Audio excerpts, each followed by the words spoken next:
Hey Gemini, welcome back to the One Akashic. I'm Natalia and I'm doing your Akashic messages, and oh my god, your reading is so beautiful, Gemini. All right, let's get started. Your Akashic cards are Stuck in Fear and Healing. These are the cards. I love the Akashic cards. I think the artwork is absolutely gorgeous. All right, let's read Stuck in Fear. You're thinking of all the things that could go wrong, but what about all the things that could go right? Make a paradigm shift in your thinking and take inspired action anyway. Oh my God, Gemini. Yes, let's read healing now too, so I don't have to read it later. Healing. Your body, mind, and soul are in a period of deep healing right now. You're going through many transformations at once, and you're being asked to allow yourself to receive the healing you need with open arms and an open heart. Beautiful. All right, let's get into your message. So, the Stuck in Fear card is clarified by the Ten of Swords, the Seven of Wands, and the Ten of Swords. You know, this makes me feel like this. That's what that makes me feel like. All right. For some of you Geminis, getting the Ten of Swords twice here and with the Seven of Wands in between shows me somebody. So shows me a Gemini who is very scared. A Gemini who is stuck in fear. Okay? Bam. Stuck in fear. This is a Gemini that maybe has tried something a couple of times too, and keeps on killing an opportunity and pushing it away. That's what I see. A Gemini here who was making a wall of swords and hurting yourself with it, actually. And you were doing that. You were biting your nose to spite your face or something. You were trying to protect yourself from something, but what you were doing was making a blockade and not letting something in that you really wanted, okay? I do see that. So the Ten of Swords, the first Ten of Swords is clarified by the Nothingness card. So let's take a look at that, okay? The Nothingness Osho Zen card, which is right here, okay? Let me show you the card.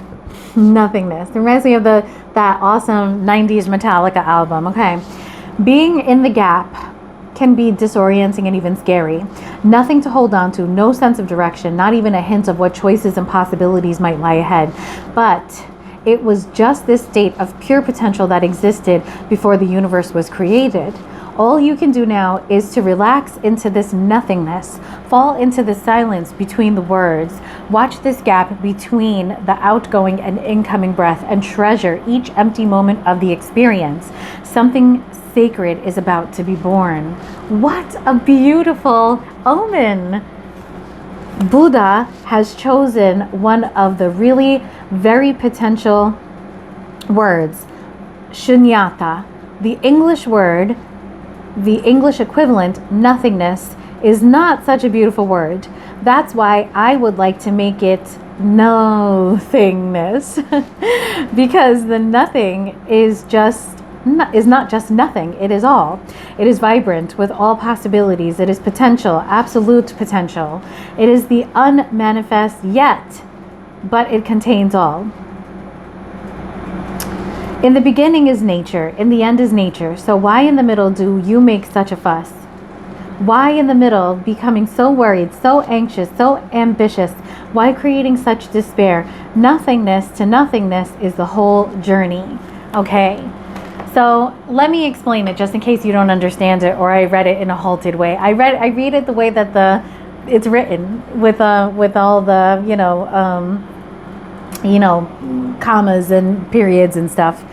The nothingness is saying that with these Ten of Swords and the Seven of Wands, in an effort to have absolute control over a situation, Gemini, you have been killing yourself over and over again. Because the truth is, for the Seven of Wands here, you have a deep desire for this thing that you're trying to block and hurting yourself in the process of blocking it.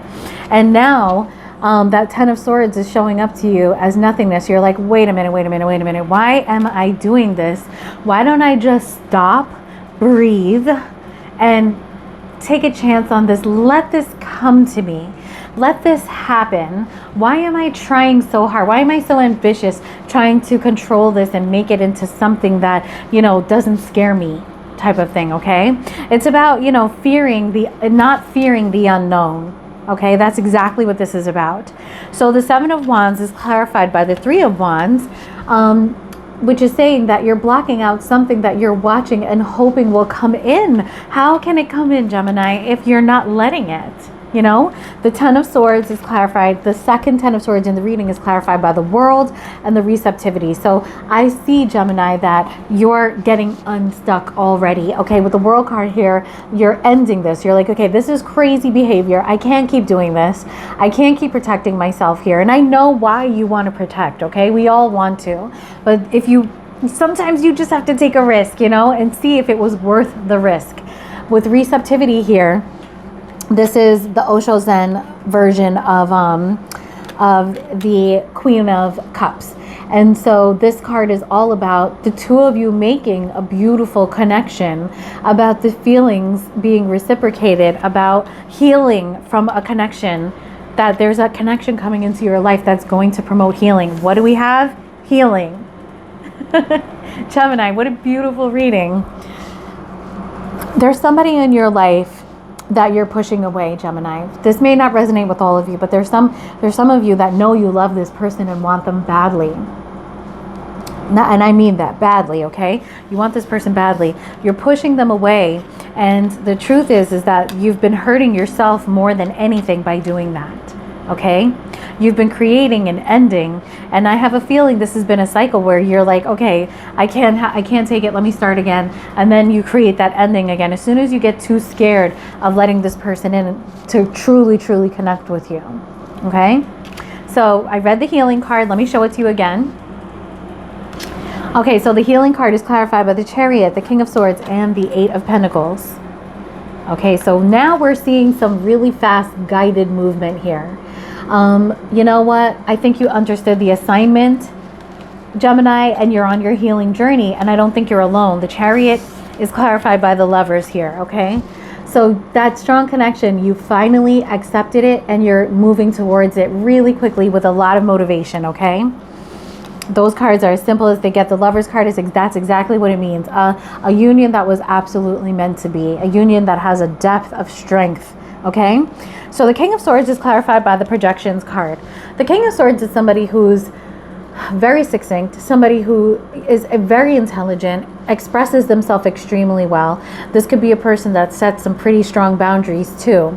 Now, the Projections card is about, you know, putting your projections onto your partner, okay? And not seeing them the way that you're supposed to. I also, from this message, I'm getting that at times both of you, out of fear, were not expressing yourselves the way that you really wanted to.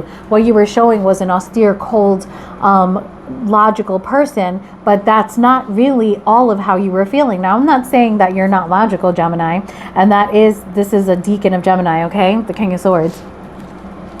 What I'm saying is that you weren't letting your true self show, and your partner couldn't see that, and that may have inspired your partner to not let their true self show. So it's so interesting because we've got the King of Swords here, somebody who's very honest, but also a person that makes head over heart decisions. And, you know, logic is not the same thing as emotion. So you may have been letting your logic show. Maybe it was logical what you were saying, but what are your emotions saying? That's what you may have been holding back here, okay? Now we've got the Eight of Pentacles clarified by the Conditioning card. So I think, Gemini, you realize that, you know, you're pretending to be something you're not. You're pretending that you don't have the emotions that you have in the situation. And with the Eight of Pentacles, I feel like you're really working on it, and that you've been going through a cycle that you're fucking tired of. You're like, I can't do this anymore. I think you're just exhausted from, you know, pretending that the emotions are not there, okay? So, if this reading resonated with you, hit like and subscribe. Peace.